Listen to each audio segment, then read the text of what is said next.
Bonjour à toutes et à tous. Je me présente brièvement. Je m'appelle Mélodie Charret. Je suis chargée de projet en milieu naturel au Conseil régional de l'environnement de l'odontologie. Je suis avec mon collègue Charles qui va nous aider au long du webinaire avec des petits problèmes techniques si vous en éprouvez. Aujourd'hui, on se rencontre dans le cadre du projet Rainette Faugrillon. Donc, c'est un projet de marketing social qui se divise vraiment en deux grands volets, on pourrait dire. Donc, le volet municipal qu'on pilote au CRE et puis un volet qui est plus grand public, qui est piloté par l'équipe de rétablissement Rainette Faugrillon Québec.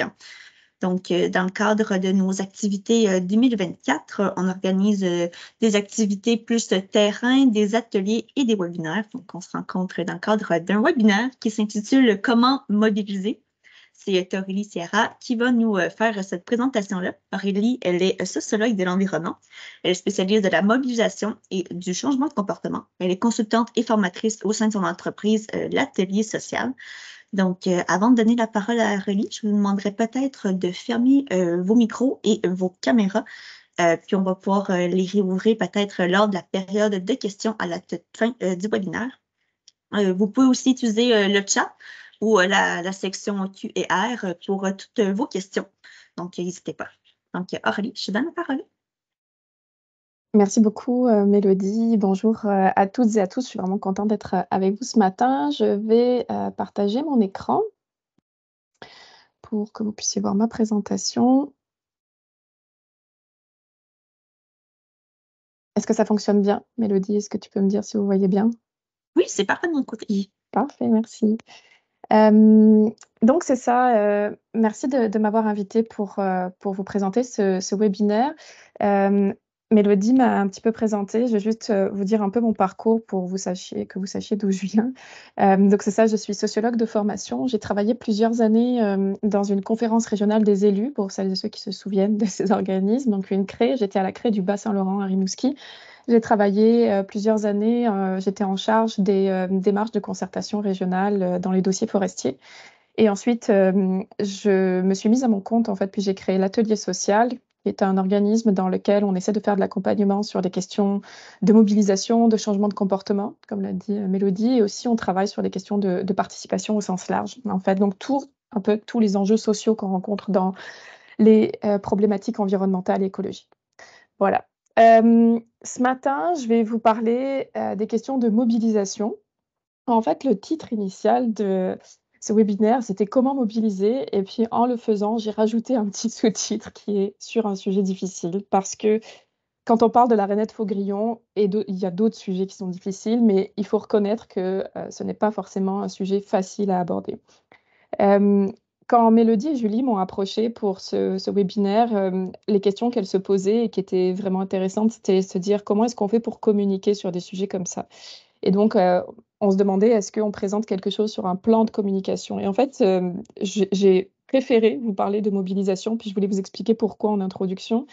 En fait, c'est que dans ces sujets-là, souvent, ce qu'on vise à faire, c'est un changement de pratique, un changement de comportement.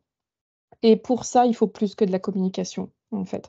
Les plans de communication sont très efficaces, sont très utiles, mais ne sont souvent pas suffisants lorsque derrière, ce qu'on cherche à faire, c'est l'instauration d'un nouveau comportement, d'une nouvelle pratique. C'est pour ça que ce matin, je vais plutôt vous parler des questions de mobilisation. Petite parenthèse aussi, j'ai transmis, à Mélodie une petite boîte à outils qui, recense en fait les outils que je vais vous présenter ce matin. Donc elle vous l'enverra, suite au webinaire et dans cette boîte à outils, vous trouverez aussi, cette présentation au format PDF. Donc, vous n'êtes pas obligé de prendre plein de notes. Vous pouvez, juste écouter et la boîte à outils vous sera envoyée après. Puis c'est des outils qui sont pour vous, qu'on vous donne en fait pour que vous puissiez les utiliser. Alors on y va. Avant de rentrer dans le cœur du sujet, j'ai besoin de faire un petit détour. C'est un détour que je fais toujours quand je parle de ces sujets-là parce qu'il est très important et ce détour, c'est celui des émotions. En fait, la question qu'on voit à l'écran, on se la pose souvent quand on regarde nos congénères et souvent, on se dit que non, l'humain n'est pas rationnel. On voit nos semblables prendre des décisions qui ne nous semblent pas rationnelles. En fait, c'est plus compliqué que ça et le problème que l'on a, notamment en Occident, c'est qu'on a une vision de la rationalité qui est fausse. C'est une vision qu'on a héritée de Descartes, donc qui date un petit peu du XVIIe siècle quand même. Et Descartes, ce qu'il nous disait, c'est que la rationalité, c'est lorsqu'on arrive à mettre de côté nos émotions, lorsqu'on contrôle et qu'on éteint, si on veut, ce côté ressenti, affectif, émotionnel. Là, on est capable de prendre des décisions dites rationnelles. Il y a plusieurs problèmes dans cette affirmation-là, mais le principal problème, c'est que c'est faux scientifiquement, en fait. Et ça a été prouvé par des neuroscientifiques depuis plusieurs décennies, en fait, notamment des neuroscientifiques du nom de Antonio et Anna Damasio, si ça vous intéresse d'aller voir. En fait, ce qu'ils nous disent, eux, Antonio Damasio, lui, il est spécialisé sur les zones du cerveau. Vous savez que votre cerveau fonctionne par zone, la zone des émotions, la zone de la parole, la zone de l'apprentissage, etc., etc. Et Anna Damasio, elle, elle est spécialisée des connexions entre ces zones-là, donc des flux neuronaux qui permettent à ces zones d'interagir et de faire fonctionner notre cerveau.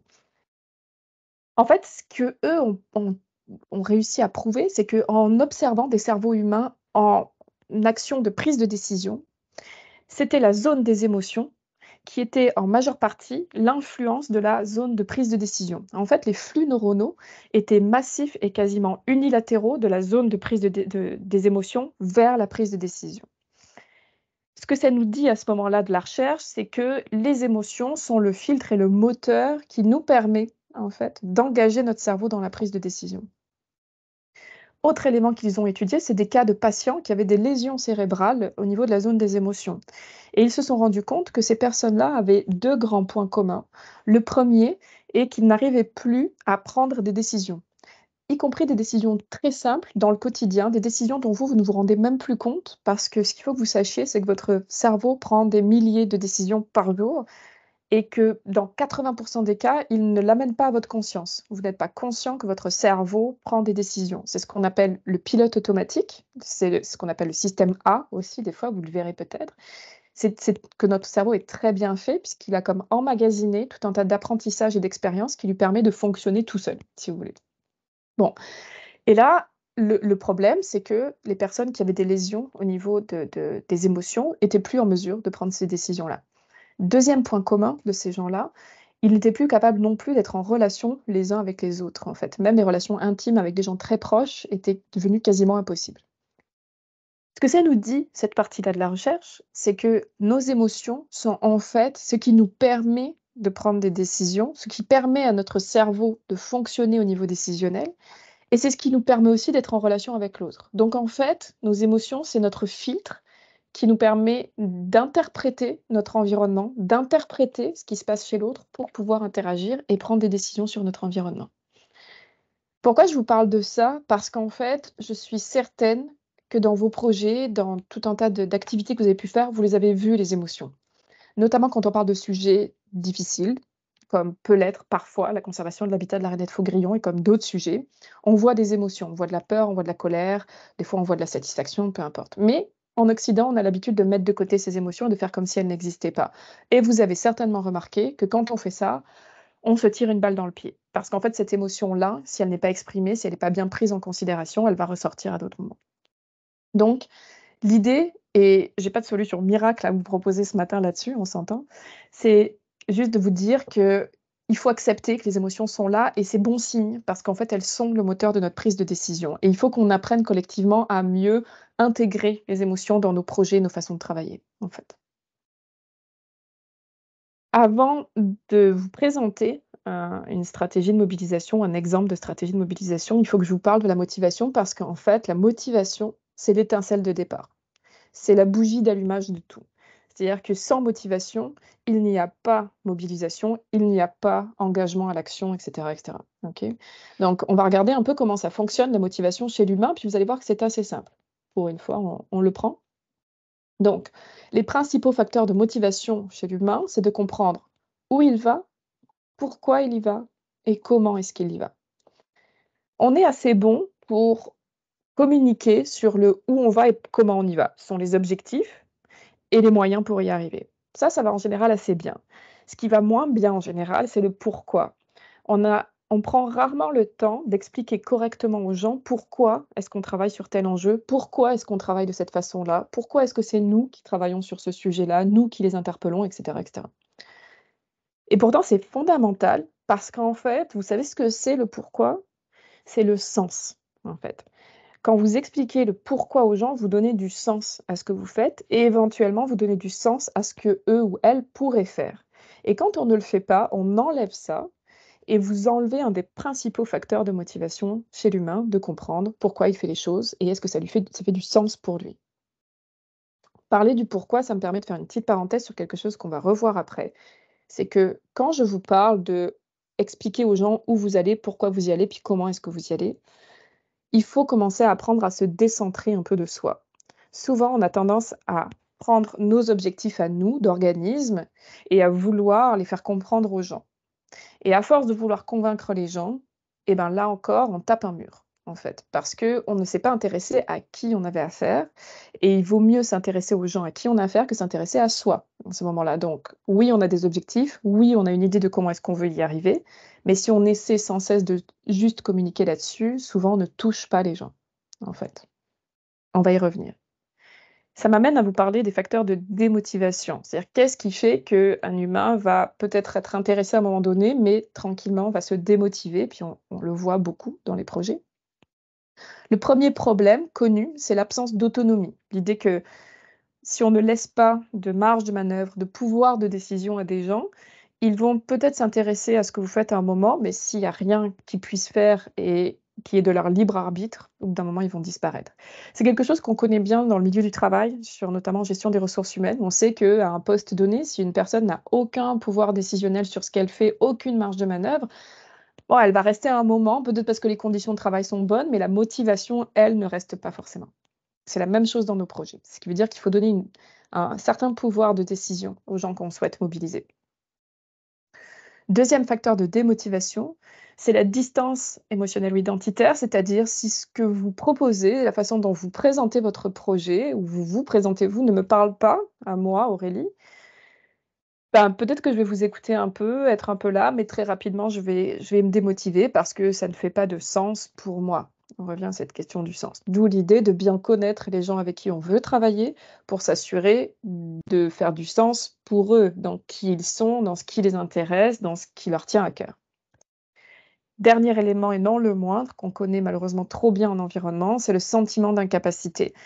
Si une personne a l'impression que ce qu'on lui demande de faire est trop exigeant, qu'elle pourrait ne pas y arriver, que c'est trop gros, qu'elle n'a pas le temps, pas l'argent, et cetera, évidemment, c'est un facteur de démotivation. Celui-ci, on le connaît bien. Mais il y a aussi le sentiment d'incapacité collectif, c'est-à-dire, est-ce que j'ai l'impression qu'en tant que groupe, on va arriver à atteindre des objectifs qu'on est en train de se donner ou pas? Si j'ai l'impression qu'on ne va pas y arriver, je ne vais pas m'engager dans l'action, je ne vais pas me mobiliser. Pourquoi? Parce que je ne veux pas risquer l'échec. Donc, pour m'éviter un sentiment d'échec, je ne vais tout simplement même pas commencer à le faire. Donc voilà comment se présente la motivation et la démotivation chez l'humain. Ce qui est à retenir là, c'est le pourquoi. Expliquer pourquoi vous faites des choses. Autre élément important à comprendre, notamment, puis j'ai voulu faire cette précision pour vous, dans le cas où vous êtes en situation où vous voulez essayer de changer un comportement. Ce qu'il faut comprendre, c'est qu'une action ou un comportement chez un humain répondent toujours à un besoin. Du besoin le plus simple, comme j'ai besoin de m'hydrater, donc je vais boire, ça c'est l'action, mais aussi sur des comportements plus complexes de reconnaissance. J'ai besoin de reconnaissance, donc je vais faire telle ou telle affaire, ok? Donc une action ou un comportement répondent toujours à un besoin. Donc si vous voulez avoir un impact sur des comportements ou des actions, il faut que vous vous posiez la question de à quel besoin correspond cette action en fait. Et comprendre donc que faire changer un comportement, ce n'est pas anodin parce que vous venez entraver la satisfaction à un besoin. OK? Donc, la question après que vous vous posez, c'est: «Quelle alternative je peux, proposer pour combler ce besoin autrement ou combler un autre besoin pour rétablir un équilibre?» OK? C'est hyper important, cette question-là, parce que souvent, quand on va demander à des gens, puis ça peut être, par exemple, dans le cas de la conservation de l'habitat de la rainette faugrillon, on va demander à des gens de prendre en considération l'habitat dans leur façon de faire, que ce soit avec des promoteurs immobiliers, peut-être des producteurs agricoles, et cetera. On va leur demander peut-être d'arrêter une pratique, mais cette pratique-là, elle répondait à un besoin. Si on ne leur propose pas une alternative, clairement, on va avoir de la résistance. Donc il faut réfléchir en amont sur quel est le besoin qui était répondu par cette action et comment je peux essayer de proposer une alternative. Et on y arrive à cette question de la mobilisation. Le terme mobilisation est très utilisé à tort et à travers, pas toujours bien. Donc, moi, ce que j'aime bien faire dans ces cas-là, c'est aller voir qu'est-ce qui se dit dans le dictionnaire. Donc, je suis allée chercher certaines définitions du dictionnaire que j'ai trouvées parlantes. Ce que nous dit le dictionnaire, c'est que la mobilisation, c'est l'action de rassembler, donc mettre ensemble et dynamiser des énergies. Et c'est un terme qui est utilisé en physiologie. Vous avez certainement déjà entendu parler du fait qu'on mobilise un muscle, par exemple. Mobiliser un muscle, c'est le mettre en action, en fait, pour réchauffer, pour l'échauffer, en fait, donc créer de l'énergie à l'intérieur et faire circuler des fluides.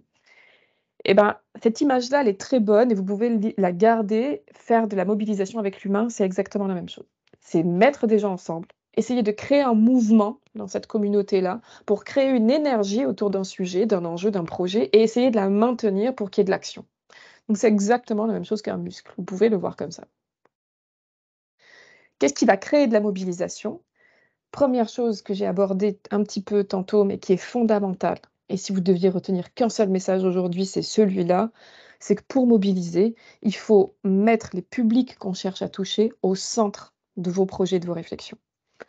Ça a l'air évident comme ça et ça a l'air simple, mais réellement ça ne l'est pas parce qu'on n'est pas si habitué que ça à le faire. Souvent, on est très centré sur nous, sur notre organisme. Qu'est-ce qu'on a comme objectif? Qu'est-ce qu'on veut faire? Comment on veut le faire? Comment on voit ce sujet? Comment on veut le transmettre? Et en fait, on fait des plans de communication qui ne sont que des plans de comment j'explique ce que je veux faire moi. Mais ça, c'est pas la bonne façon de travailler. La bonne façon de travailler, c'est de me questionner sur à qui je veux m'adresser. Qui sont ces gens-là? Qu'est-ce qui les intéresse? Qu'est-ce qui les intéresse pas? Qu'est-ce qui va les bloquer, leur faire peur, etc. Puis je vais vous montrer des outils pour faire ça. Et en fonction de ça, je bâtis un projet, je bâtis une stratégie de communication et de mobilisation. Donc, on se décentre complètement dans la façon de penser le projet. Autre élément fondamental, ce que j'appelle moi le mobile commun, je vais le présenter tout à l'heure, mais juste pour vous donner une définition. Le mobile commun, c'est la bonne raison que l'on aurait de travailler ensemble.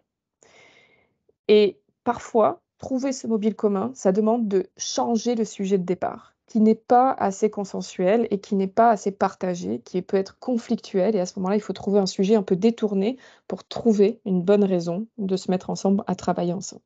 On va y revenir, puis je vais vous donner un exemple concret.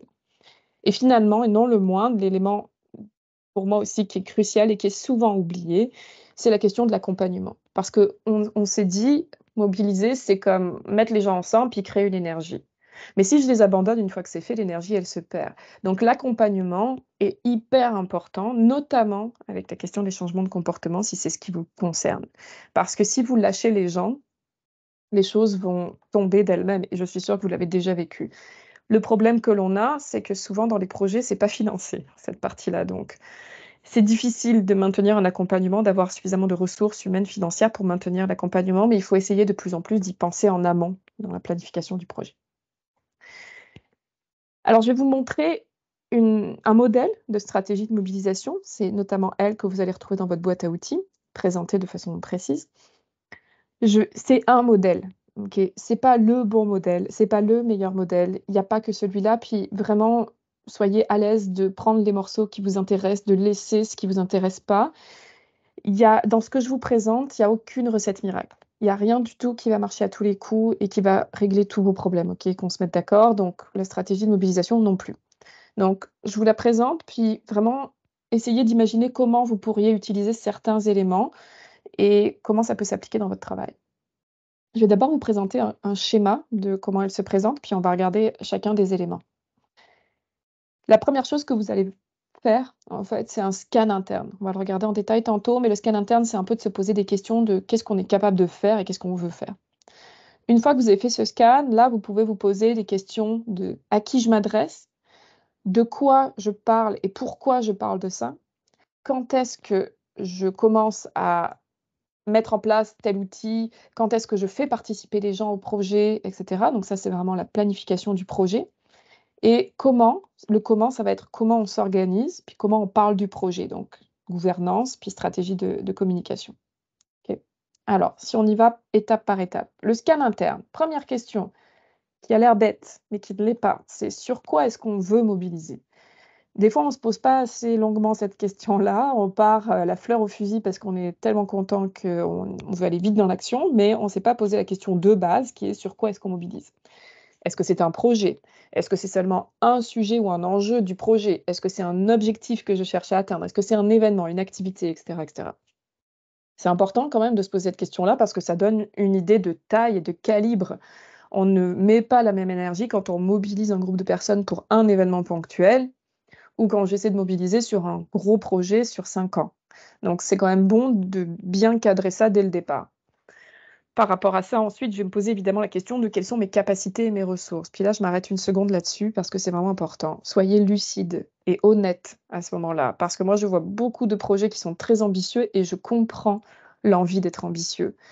Malheureusement, quand on est trop ambitieux et qu'on n'est pas lucide par rapport aux ressources que l'on a, ça crée des effets négatifs à long terme parce qu'on commence à mobiliser des gens, puis on abandonne et les gens gardent un mauvais souvenir de ça. Donc, il faut vraiment se poser cette question de façon honnête et lucide de quelles sont mes capacités aujourd'hui à mener ce projet-là et à mobiliser des gens. Et évidemment, quels vont être mes besoins, donc peut-être des besoins d'aide à l'interne. Je suis toute seule à faire ce projet, c'est impossible, j'aurais besoin de l'aide d'un collègue ou d'une collègue. Des besoins à l'externe, de l'aide d'un expert, d'un autre organisme, je ne sais quoi. Des besoins de financement supplémentaires, etc. Et les limites, évidemment. Donc ça, c'est le scan interne. Puis ça, c'est vraiment important de se poser ces questions-là. OK, ça prend pas 10 ans à faire, donc c'est pas hyper énergivore. On peut prendre le temps de se poser ces questions-là. Une fois que ça c'est fait, c'est là qu'on rentre dans à qui je m'adresse. Puis c'est là, c'est vraiment le nœud, en fait, de la stratégie de mobilisation, il se situe là. Et c'est là qu'il faut prendre vraiment du temps. Et c'est pour ça que c'est à cet endroit-là aussi que je vous propose le plus d'outils. Première chose à faire, c'est de connaître ses parties prenantes, le fameux qui fait quoi, où et quand, pour voir un peu à qui je vais m'adresser. Ça, je pense que vous savez toutes et tous le faire, j'en ai aucun doute, vous le faites dans vos projets certainement déjà. Je voulais juste vous proposer un outil qui est aidant pour faire ça, c'est la bonne vieille liste des parties prenantes, il n'y a rien de révolutionnaire là-dedans, mais c'est la façon dont elle est construite, puis vous l'aurez dans votre boîte à outils, qui est pratique à utiliser.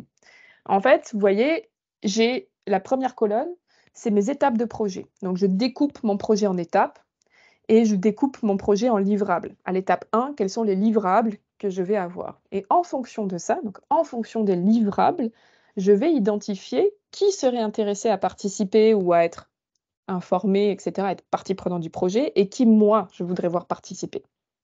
Et là, vous faites la liste des organisations, des personnes qui voudraient être impliquées en fonction des livrables. Pourquoi est-ce que je fais ça? Parce que des fois, on va identifier nos parties prenantes comme ça sur l'ensemble du projet, mais en fait, tous les gens ne sont pas intéressés à participer à tout ou à être impliqués dans tout. Donc, c'est bien d'être plus précis que ça, d'être un petit peu plus chirurgical en fait pour impliquer les gens au bon endroit. Ça va vous sauver du temps, de l'énergie et de l'argent, et ça va sauver du temps, de l'énergie et de l'argent aux gens. Donc, c'est intéressant de faire ce travail-là. Dans la 4e colonne, vous allez identifier quel est le niveau d'implication, parce que là encore, les gens ne souhaitent pas tous avoir le même niveau d'implication. Il y en a qui veulent juste être informés, il y en a qui voudraient être vraiment collaborateurs ou partenaires du projet. Donc, vous verrez que dans l'outil qui est dans un format Word, vous avez différents niveaux d'implication que je vous liste, en fait, qui va de niveau d'information jusqu'à la collaboration, en passant par la consultation publique, etc., etc. Vous identifiez ça. Et la dernière colonne, elle est facultative, ça dépend si c'est pertinent pour vous ou non, c'est la question de l'échelle territoriale. Savoir est-ce que vous avez besoin de noter à quelle échelle se trouve telle partie prenante. Donc, est-ce que ça peut donner une information importante ou pas pour votre projet. Donc ça, c'est le premier tri à faire. En fait, ce qu'on fait quand on fait ça, quand on utilise ce genre d'outils, c'est qu'on trie l'information que l'on a. Parce que vos publics, vos partenaires, vos parties prenantes, vous les connaissez très bien. Okay, mais des fois, l'information n'est pas rangée dans des tiroirs. Et là, c'est ce que vous faites. Vous rangez dans des tiroirs pour faciliter les choses. Une fois qu'on a ça, ça suffit pas, en fait. Parce que c'est pas parce que j'ai une liste de parties prenantes que je comprends qui sont ces parties prenantes. Et ça, c'est le 2e élément fondamental, c'est qu'il y a une grosse différence entre connaître et comprendre. Comprendre, c'est aller un petit peu plus loin pour savoir quelles sont les habitudes, quels sont les besoins de ces gens, comment est-ce qu'ils vont réagir au projet, qu'est-ce qui va bien passer, qu'est-ce qui va moins bien passer. Et c'est important de se poser ces questions-là parce que quand on fait ça, vous savez ce qu'on fait? On fait de la gestion de risque, en fait. On anticipe les problèmes potentiels en essayant de comprendre de façon précise à qui j'ai affaire. Pour ça, j'ai un outil qui s'appelle le Canva, qui est inspiré des outils de Business Model Canvas, pour celles et ceux qui connaissent. C'est un outil d'empathie. Ce qu'on fait, c'est que vous allez prendre par exemple un public avec lequel vous avez un peu de difficulté, par exemple, qui est plus difficile à travailler que d'autres, ou qui est, vous savez, qui va être beaucoup plus difficile à mobiliser. Donc, peu importe, un public, vous pouvez prendre producteur agricole, producteur forestier, promoteur immobilier, citoyen, peu importe. Et là, vous allez vous poser d'abord ces questions-là. Quel est le rôle de ce public dans mon projet? Qu'est-ce que j'attends de ce public dans mon projet? Donc, vous écrivez le type d'action que ce public pourrait poser. Et ensuite, vous allez vous poser la question de quelles vont être ses attentes par rapport à mon projet ou par rapport à moi, si c'est moi qui suis porteur du projet, et quelles vont être ses douleurs. Et les douleurs, c'est tout ce qui va lui poser problème, en fait. Toutes les émotions négatives qu'il ou elle va ressentir quand vous allez parler de ce projet ou quand vous allez commencer à le mettre en place. Donc souvent, dans cette case-là, on retrouve la peur, la colère, la frustration, l'inquiétude, etc., etc. Et puis vous pouvez préciser pourquoi, pour quels éléments du projet. Donc ça, c'est la zone d'empathie, en fait, d'essayer de comprendre à qui vous avez affaire, qu'est-ce qui se passe. Puis je vous conseille vraiment de le faire avec vos principales parties prenantes. Et de l'autre côté, on a plus des questions sur votre projet. Les 2 questions que vous posez, c'est: qu'est-ce que je peux faire pour satisfaire certaines des attentes et soulager certaines des douleurs? Donc, même si mon projet est déjà un peu pensé, est-ce qu'il y a des choses que je peux adapter ou aménager pour répondre à ces attentes et à ces douleurs? Et quasiment la question la plus importante, c'est celle de savoir quelles sont les douleurs que je ne pourrai pas soulager et les attentes que je ne pourrai pas satisfaire. Et il y en aura toujours, parce que vous n'êtes pas là pour régler les problèmes de tout le monde.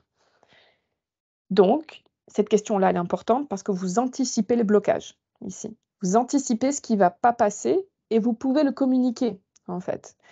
Et je m'arrête un peu là-dessus parce qu'en fait, souvent, ce qu'on fait naturellement, c'est qu'on connaît les problèmes, mais on essaie de ne pas en parler pour voir si par miracle, personne ne s'en rendrait compte. Mais ça arrive jamais. Il y a toujours quelqu'un qui finit par se rendre compte qu'il y a quelque chose qui ne marche pas pour lui ou pour elle. Et le problème, c'est que si on n'a pas communiqué là-dessus de façon transparente, on donne l'impression qu'on s'en fout. Donc, l'idée, c'est de plutôt faire l'inverse et de dire aux gens: «Voilà, je pense que vous pourriez avoir ce genre d'attente et ce genre de problématique dans le projet. Ça, on va pouvoir faire quelque chose. Ça, par contre, j'y peux rien, je peux rien faire. Donc, comment est-ce qu'on fait pour trouver un chemin qui permet de naviguer là-dedans?» OK? Je sais que ça paraît périlleux, mais je vous assure que ça fonctionne beaucoup mieux quand on fait ça. Les gens ont plus l'impression qu'ils peuvent vous faire confiance, que vous êtes à l'écoute et que vous essayez de faire de votre mieux, mais qu'évidemment, vous ne pouvez pas régler tous les problèmes. Donc ça, c'est le canevas. Cet outil-là, il est hyper utile, OK? Moi, je l'utilise tout le temps, je le fais faire tout le temps, sachant que je suis sûre que vous connaissez très bien vos publics. Ça vous prend 15 minutes à faire. C'est pas long, hein, mais je vous assure qu'en 15 minutes, vous allez comme pouvoir, là encore, ranger de l'information. Parce que ce qui se passe souvent, c'est que cette information-là, vous la gardez dans votre tête, en fait. Vous ne l'écrivez pas et ça vous fait une charge mentale. Et c'est pas nécessaire. Vous pouvez l'écrire, la déposer là, puis vous allez y voir plus clair et vous allez pouvoir envisager des solutions à partir de là. Donc, ce que ça permet de faire tout ça, c'est de commencer à voir quels vont être les blocages, puis peut-être les éléments leviers qui vont intéresser les gens. Et le dernier, petit exercice à faire quand vous identifiez le qui, c'est de savoir où se situent vos leaders, en fait. Parce que ces leaders, ils vont être utiles pour vous, pour identifier peut-être des ambassadeurs ou des gens qui vont pouvoir relayer aussi votre message. Et pour ça, on a la cartographie des parties prenantes que vous connaissez sûrement, évidemment. Moi, la cartographie que j'utilise, elle s'intéresse au niveau d'influence des gens et à leur niveau d'intérêt.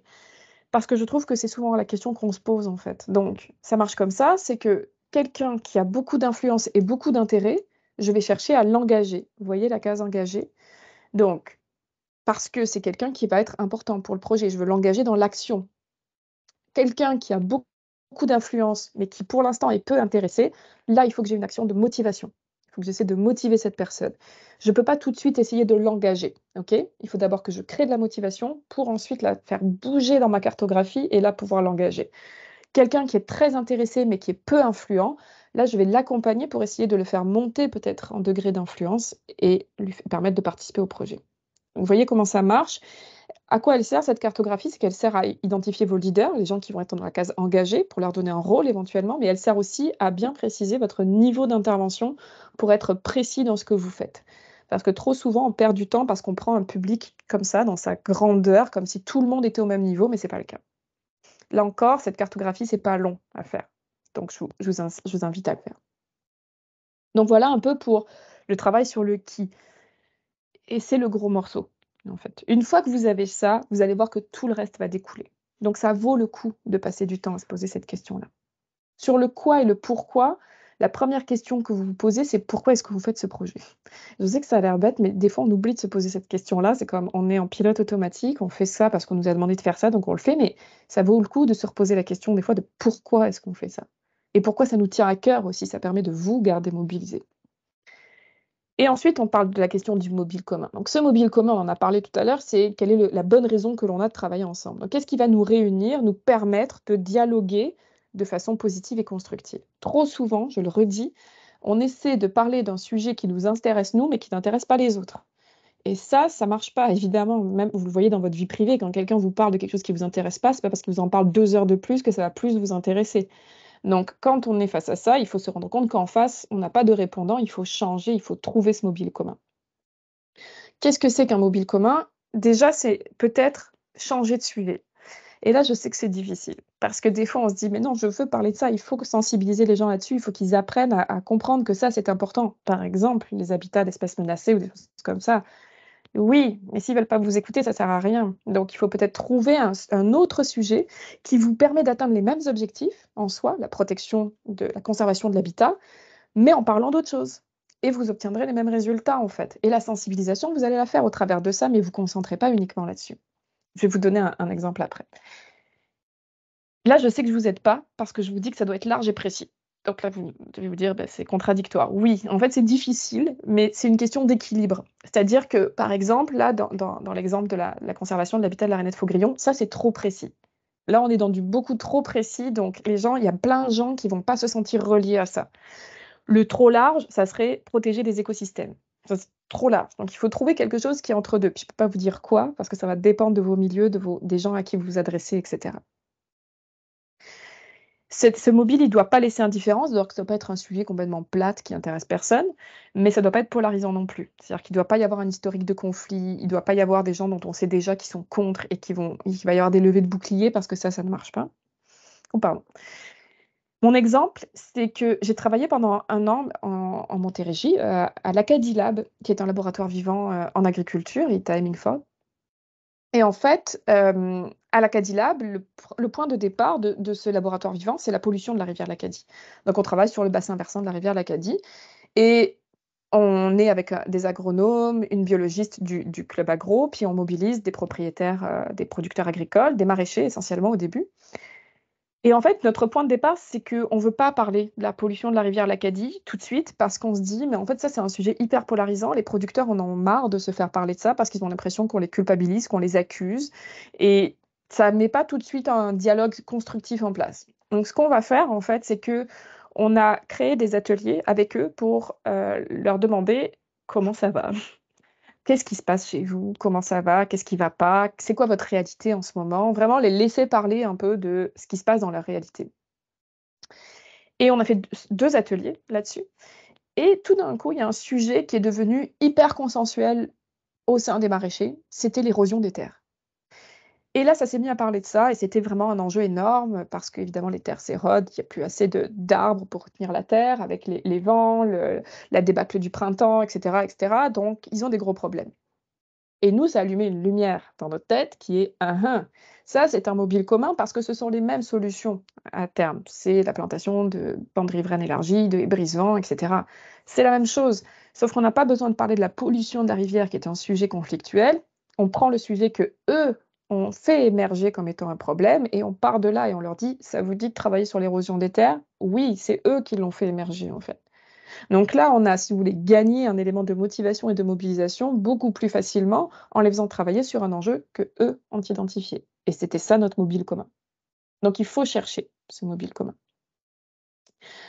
Sur le quand, l'idée c'est de se poser la question: «Est-ce que je me lance dans ce projet maintenant? Est-ce que c'est le bon moment dans notre organisme pour moi? Est-ce que j'ai trop de travail? Est-ce qu'il y a un autre projet qui est très prenant?» et cetera et cetera. Avoir le même questionnement pour ma communauté avec laquelle je travaille. Est-ce que c'est le bon moment pour les gens que je cherche à mobiliser? Il faut avoir cette empathie-là, parce que des fois, c'est pas le bon moment et là, vous allez avoir peut-être les meilleurs outils du monde, la meilleure volonté du monde, mais vous arrivez au mauvais moment. Donc, c'est par exemple, si je continue sur le milieu agricole, un gros aléa climatique qui vient de se passer, une saison très difficile. On se pose cette question-là parce que ça vaut le coup de reporter le projet si c'est possible. Si vous décidez de faire un projet participatif, c'est là aussi où vous allez vous demander à quelle étape je commence à faire participer les gens, à demander leur avis. Et là, mon seul conseil, c'est de vous dire que le moment le plus important, c'est le moment du diagnostic. C'est-à-dire, je fais un portrait de la situation, du problème, ça c'est la science, c'est votre expertise ou l'expertise d'organismes avec lesquels vous travaillez qui donne un portrait.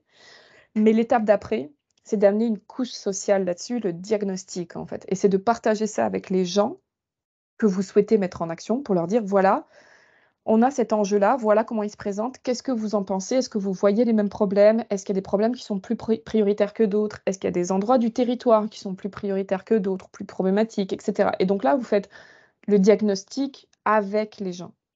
Pourquoi est-ce qu'il faut faire ça? Parce que si vous voulez que les gens soient d'accord avec des solutions que vous proposez, il faut que vous soyez d'accord ensemble sur les problèmes.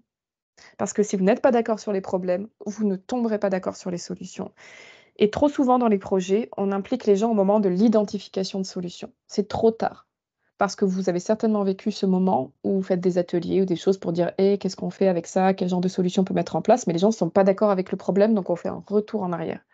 Donc ce moment du diagnostic, il est hyper important. Il faut prendre le temps de le faire avec les gens et ça va créer aussi là un lien de confiance parce que ça va permettre aux gens de s'approprier la problématique, de la digérer un petit peu, de considérer que c'est un vrai problème et donc d'être engagé dans l'action, en fait.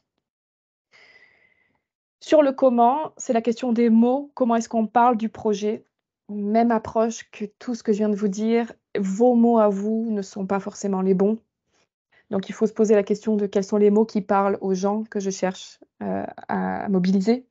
Les gens avec qui je souhaite communiquer, c'est quoi les mots qui leur parlent? C'est quoi les mots qui les intéressent? Il y a des mots qui ne passent pas et ça a beau être les bons mots scientifiquement, ce ne sont pas forcément les bons mots humainement et si ce ne sont pas les bons mots humainement, ça s'arrête là en termes de mobilisation, vous ne réussirez pas et encore une fois, ce n'est pas parce que vous répétez ce mot une centaine de fois de plus que ça va changer les choses, OK? Donc des fois, il faut trouver d'autres façons de parler des choses. C'est là aussi où vous poserez éventuellement la question de qui doit être là dans le projet, qui doit faire partie, par exemple, des comités de travail et cetera, donc la gouvernance et les méthodes de collaboration. Puis je vous invite, quand vous faites de la planification de projet, quand vous planifiez votre projet, à tout de suite le penser sous l'angle de la mobilisation parce que comme vous voyez, ça prend du temps. Donc si vous planifiez tout votre projet, puis à la fin, quand vous commencez la mise en œuvre, vous commencez à vous dire: «Bon, donc il va falloir mobiliser», les choses vont être déconnectées, en fait. Donc la mobilisation fait partie de la planif. C'est vraiment important. Puis je vais finir la présentation de ce modèle de stratégie de mobilisation là-dessus, sur le plan de communication. Je ne suis pas une spécialiste, OK? Je ne suis pas une communicante, mais j'ai quelques conseils à vous donner. Le premier conseil, c'est que informer ne suffit pas. L'idée, c'est que une idée, chez l'humain, ne génère pas un comportement. Ce n'est pas parce que vous êtes informé que vous allez agir en conséquence. Si ça fonctionnait comme ça, l'humanité irait un petit peu mieux. Mais ce n'est pas le cas. Donc, ce n'est pas parce que les gens savent ce qu'ils ont à faire qu'ils vont le faire. Donc, il faut aller un petit peu plus loin que ça quand on communique avec les gens. Il faut arrêter de juste vouloir communiquer, informer pour informer. Il faut essayer de trouver des passages à l'action, en fait. Il faut aussi arrêter de vouloir à tout prix convaincre les gens que ce qu'on fait, c'est super et qu'on a raison et que notre façon de voir la vie est la meilleure façon de voir la vie. Parce que ça, en fait, ça crée ce qu'on appelle en psychologie de la réactance. La réactance, c'est ce que vous ressentez quand quelqu'un essaie de vous convaincre qu'il a raison. C'est hyper énervant, puis vous allez vous mettre à distance de ça. Et donc, plus on essaie de convaincre les gens, en général, plus on les met à distance. C'est ça la réalité. J'en ai déjà assez parlé, donc je ne vais pas m'arrêter là-dessus, mais je vous le redis, des fois, il faut choisir un sujet détourné, c'est important. Il faut se rappeler aussi que communiquer, en fait, c'est entrer en connexion avec l'autre, c'est créer du lien avec l'humain.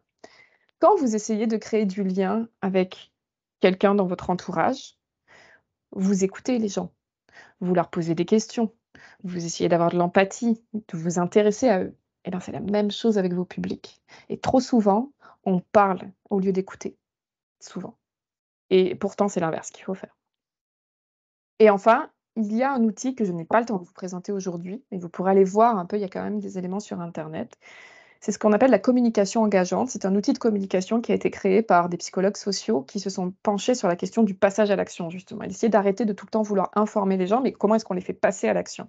Et ce qu'ils nous disent, c'est qu'en fait, la vraie communication de passage à l'action, c'est une communication qui se passe sur le moment où les gens prennent une décision d'action, sur l'accompagnement à l'action, leur proposer des choses à faire, en fait, très rapidement, ne pas simplement les informer et les laisser là tout seuls, et ensuite les accompagner beaucoup pour les supporter dans ce passage à l'action.